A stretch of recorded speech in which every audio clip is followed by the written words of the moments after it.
அன்பர்களுக்கு வணக்கம். வேதாத்ரியாவில் உங்களை சந்திப்பதில் பெருமகிழ்ச்சி அடைகிறோம். நீங்களும் உங்கள் அன்பு குடும்பமும் வாழ்க வளமுடன்.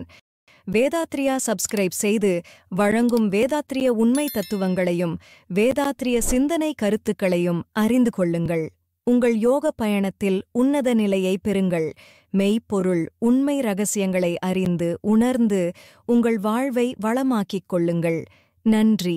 வாழ்க வளமுடன். அன்பர்களே, இனி இன்றைய சிந்தனை கருத்தை நம் வேதாத்ரியாவில் காணலாம். வணக்கம் அன்பர்களே. யோகம் என்பது முக்கியமா, யோக சாதனையை தள்ளி வைக்கலாமா என்ற தலைப்பில் ஒரு சிந்தனையை நாம் இங்கே பார்க்கலாம். இது என்ன ஒரு கேள்வி என்ற ஒரு சிந்தனை உங்களுக்கு பிறக்கும். இந்த சிந்தனை எழுகிறது என்றால் நீங்கள் யோகத்தில் ஆர்வத்தில் இருக்கிறீர்கள் என்று அர்த்தமாகிறது. ஆனால் எல்லோரும் அப்படியா என்ற ஒரு கேள்வியை கேட்டால் இல்லை என்றுதான் சொல்ல வேண்டும். முக்கியமாக நாம் வாழ்கின்ற இந்த உலகில் பொருள் மிக தேவையாக இருக்கிறது. இந்த பொருள் இன்றி யாருமே வாழ முடியாது என்று நமக்கு தெரியும். குழந்தையும் முதியவர்களும் கூட அவர்களுக்காக அந்த தேவையை நாம் செய்ய வேண்டிய அவசியம் இருக்கிறது. குழந்தை உருவாவது முதல் பிறந்து இந்த பூமியில் அழுகை குரலை ஒலிப்பது வரை, முதுமையில் இருக்கக்கூடிய தள்ளாதவர்கள் அவருடைய முடிவு காலம் வரை இந்த பொருளும் பணமும் தேவை இருக்கிறது. அந்த தேவைகளுக்காக அவர்களால் முடியாது எனினும் நாம் அவர்களுக்காக செய்ய வேண்டிய சூழல் இருக்கிறது. எனவே இந்த பொருள் என்ற ஒரு வகையில் நிறைவு முக்கியமாக இருக்கிறது. இந்த பொருள் நிறைவு இல்லாமல் வேறொன்றில் கவனத்தை செலுத்த முடியாது. அப்படிப்பட்டவர்களுக்கு இந்த யோக சாதனை என்பது ஒரு பெரிய கேள்விக்குறியாக இருக்கும் என்பது உண்மை. பருவ வயதில் இருக்கக்கூடிய ஒரு சிறுவன் அல்லது சிறுமி இயல்பாக யோகத்தில் இணைந்து வரலாம். ஆனால் அது அவர்களுடைய பெற்றோர்கள் மூலமாக நடக்கக்கூடிய நிகழ்வு. ஏனென்றால் அந்த பருவ வயதில் எது நல்லது கெட்டது என்று கூட தெரியாது. யோகம் தேவையா அவசியமா என்று கூட தெரியாது. ஆனால் அந்த பெற்றோர்கள் சரியான வழிகாட்டினால் மிகச்சிறந்த ஒருவராக அந்த சிறுவனும் சிறுமியும் மாறி வரலாம். அது அவர்களுக்கு மட்டுமல்ல, அவருடைய பரம்பரைக்கே ஒரு தெளிவான முடிவை தந்துவிடும் என்பதுதான் உண்மை. ஆனால் எங்கோ ஒரு சில குடும்பத்தில்தான் அப்படி நிகழ்கிறது. இன்னொரு விதமாக யோகத்திற்கு வருபவர்கள் ஒரு ஆர்வத்தில் வந்து சேர்கிறார்கள். ஏதோ ஒரு முன்னோர்களின் ஆர்வத்தின் வழியாக என்ன சூழ்நிலை இருந்தாலும் அதை அப்படியே விட்டுவிட்டு எனக்கு யோகம் வேண்டும் என்று வருகிறார்கள். அவர்களுக்கு இந்த யோகம் உண்மையாகவே ஒரு சாதனையாக அமைந்துவிடும். ஏனென்றால் அவருடைய எண்ணமும் நோக்கமும் யோகம் மட்டுமே. இந்த உலக சூழல், உலக வாழ்க்கை, சொந்தம், பந்தம், தன்னை பற்றி கூட அவர்களுக்கு ஒரு நிலை இருக்காது. ஒரு வெறி என்று கூட சொல்ல முடியும். இவர்கள் ஒரு ரகம். இன்னொரு ரகம் ஒரு உடல் பிரச்சனை, மனப்பிரச்சனை, குடும்பத்தில் பிரச்சனை, தொழில் பிரச்சனை என்று பல வகையில் தாக்கம் ஏற்பட்டு அதிலிருந்து முடிவு கிடைக்காதா என்ற ஒரு எண்ணத்தில் பக்தி மார்க்கத்திலும் இறங்கி அதன் வழியாக யாரோ சொல்ல கேட்டு இந்த யோகத்திற்கு வந்திருப்பார்கள். இவர்கள் நோக்கம் தங்களை சரி செய்து கொள்வதுதான். ஒரு பிரச்சனையிலிருந்து தப்பித்து முடிவு காண வேண்டும் என்ற ஒரு விருப்பம் அங்கே நிகழ்ந்திருக்கும். இது யோக சாதனையா என்று கேட்டால் யோக சாதனை அல்ல.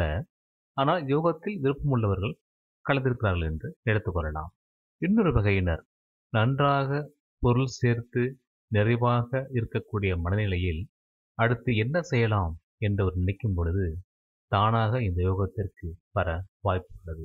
அதுவும் கூட மற்றவர்கள் அங்கே போகிறார்கள், நாமும் போவோமே என்ற ஒரு எண்ணத்தோடு தான் அங்கே வருவார்கள்.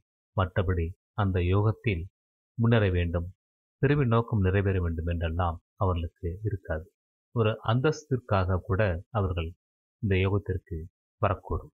இன்னொரு வகையினர் எல்லாம் திருப்தியோடு நிறைவோடு இனி என்னுடைய பிறவியின் பயனை அடைவேன், இந்த தெய்வம் என்பதை என்னவென்று அறிவேன் என்ற ஒரு தெளிவான விருப்பத்தின்படி தானாக வந்து இணைந்து யோகத்திற்கு வருவார்கள்.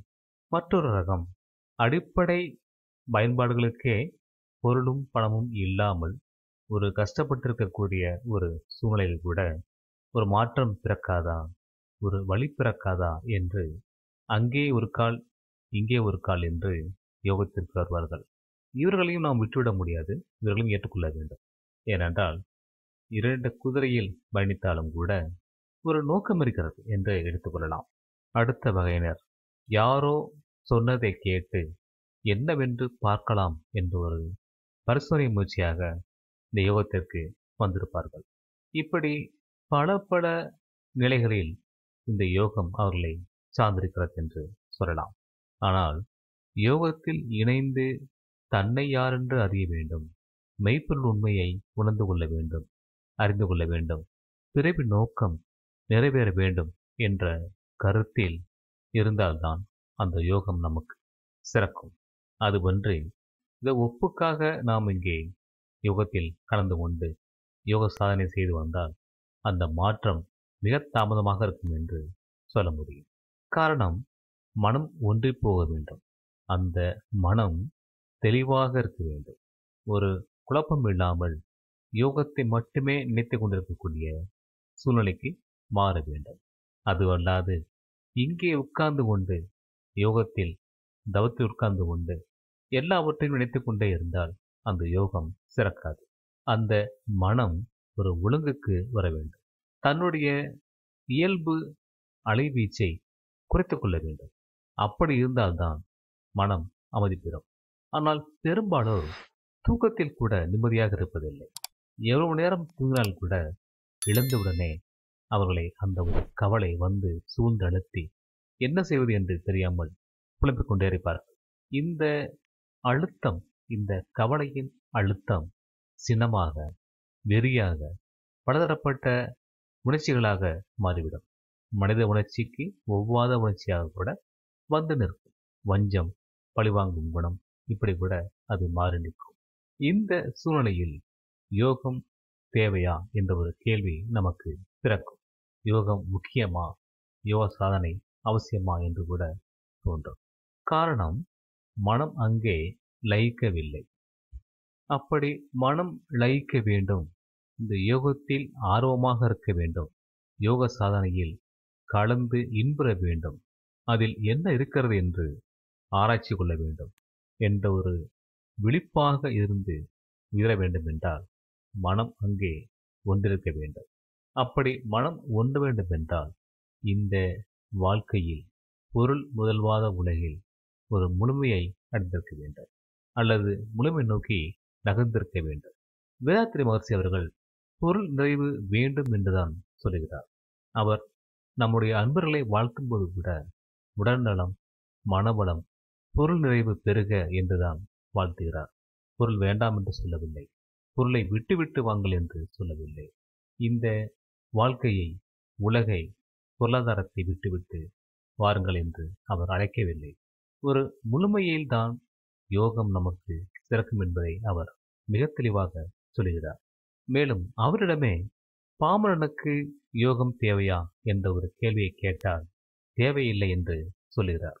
இந்த இயற்கை அவன் மேல் கருணை கொண்டு அவனை உயர்த்தும் என்று சொல்கிறார். இப்போது இல்லை என்றாலும் எப்போதாவது அவன் வருவான் என்றும் நம்பிக்கை அளிக்கிறார். அப்படியான ஒரு சூழலில் இருப்பவர்கள் மனம் கலங்க வேண்டியதில்லை. ஒருவேளை இந்த யோகத்திற்கு, யோக சாதனைக்கு நேரத்தை கொடுக்க முடியவில்லை என்றால், தங்களை இணைத்துக் கொள்ளவில்லை என்றால் பரவாயில்லை, அதை எளிதாக கடந்து போகலாம். காலம் வரட்டும் என்ற நம்பிக்கையோடு காத்திருக்கலாம். இப்போது பார்த்த இந்த பிரிவுகளில் நீங்கள் எதில் இருக்கிறீர்கள் என்று ஒரு சிந்தனையை ஏற்படுத்திக் கொள்ளுங்கள். அந்த வழியில் அதை எப்படி கடந்து வந்து யோகத்தில் உங்களை இணைத்துக் கொள்ள முடியும் என்று நினைத்து பாருங்கள். ஒவ்வொரு நாளும் ஒரு நேரத்தை ஒதுக்கி, அல்லது இரவு படுக்கும் பொழுது தூக்கம் வருவதற்கு முன்பாக ஒரு சிந்தனையை ஓடவிடுங்கள். என்னுடைய நிலைமை எப்படி இருக்கிறது என்று யோசித்து பாருங்கள். பொருள் நிலையில் எப்படி உள்ளீர்கள் என்று கவனியுங்கள். அந்த பொருள் நிறைவாக இருக்கிறதா, மனம் அதில் நிறைவு பெற்றுவிட்டதா என்ற ஒரு கேள்வியை முன்வைத்துக் கொள்ளுங்கள். பொருள் நிறைவு இல்லாமல் உங்கள் மனம் இந்த யோகத்தில் நிச்சயமாக கலந்திருக்காது என்பதை தெரிந்து கொள்ளுங்கள்.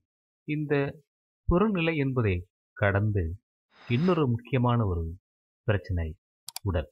இந்த உடல் உங்களுக்கு ஒத்துழைக்க வேண்டும். ஒரு தவம் செய்வது என்றால் அதற்கான நேரத்தை நீங்கள் வழங்க வேண்டும். அந்த நேரம் முழுவதும் மனம் லயித்திருக்க வேண்டும். அந்த மனம் லயிப்பதற்கு இந்த உடல் எந்த ஒரு பிரச்சனையும் ஏற்படுத்தாமல் அமைதியாக இருக்க வேண்டும். அப்படி இல்லாது ஏதேனும் ஒரு நோய், வலி என்று வரிசையாக வந்து கொண்டே இருந்தால் இந்த மனம் அதை பற்றித்தான் சிந்திக்கும். எப்படி பொருள் பற்றாக்குறை, பணப்பற்றாக்குறை, செல்வ பற்றாக்குறை என்று மனம் சுற்றி சுற்றி வருகிறதோ அதுபோல இந்த உடலின் வலியையும் நோயையும் யோசித்துக் கொண்டே இருக்கும். எப்படி குணப்படுத்தலாம், என்னால் முடியவில்லையே என்று புலம்பிக் கொண்டே இருக்கும் அந்த மனம். அப்படி இருக்கும் சூழ்நிலையில் இந்த யோகத்திற்கு நீங்கள் வர முடியாது, வந்தாலும் தொடர முடியாது. எனவே ஒரு யோகத்திற்கு நீங்கள் வந்து உங்களை வைத்துக்கொள்ள வேண்டும் என்றால் 2 விஷயங்கள் முக்கியமாக இருக்கு. ஒன்று பொருள் நிறைவு, இன்னொன்று உடல் நலம். இந்த 2க்கும் வழி இருக்கிறதா என்று கேட்டால் ஆம், நிச்சயமாக வழி இருக்கிறது.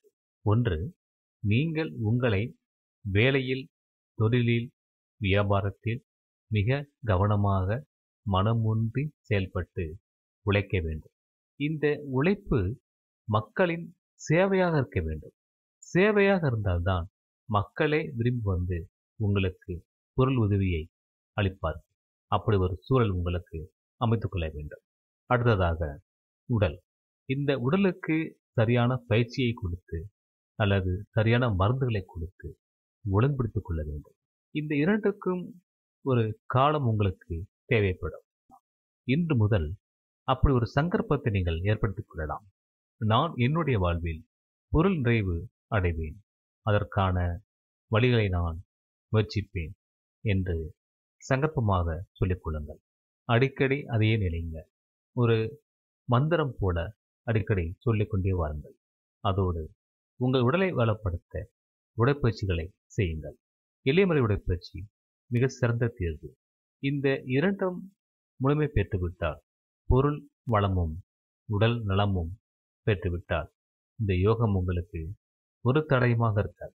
யார் என்ன சொன்னாலும் அதையெல்லாம் மீறி உங்கள் விருப்பத்தில், மன விருப்பத்தில் ஈடுபட்டு ஒரு உயர்ந்த நிலையை நீங்கள் பெற முடியும். இந்த பிறவியின் நோக்கத்தையும் பிறவி கடனையும் தீர்க்க முடியும். நீங்கள் யார் என்று உணர முடியும். இந்த பொருள்நிலை, செல்வம் குறித்து இன்னும் பல பதிவுகளை நாம் தொடர்ந்து காண்போம். ஏனென்றால் யோகமும் பொருள்நிலையும் எதிரானவை என்ற ஒரு கருத்து நம் மக்களிடையே பரவியிருக்கிறது. அதன் உண்மை குறித்து நாம் சில விளக்கங்களை காணலாம். நல்ல நண்பர்களே, நாம் மீண்டும் அடுத்த ஒரு பதிவிலே சந்திப்போம். நன்றி. வாழ்க வையகம், வாழ்க வையகம், வாழ்க வளமுடன். வணக்கம் அன்பர்களே. வாழ்க வையகம், வாழ்க வளமுடன்.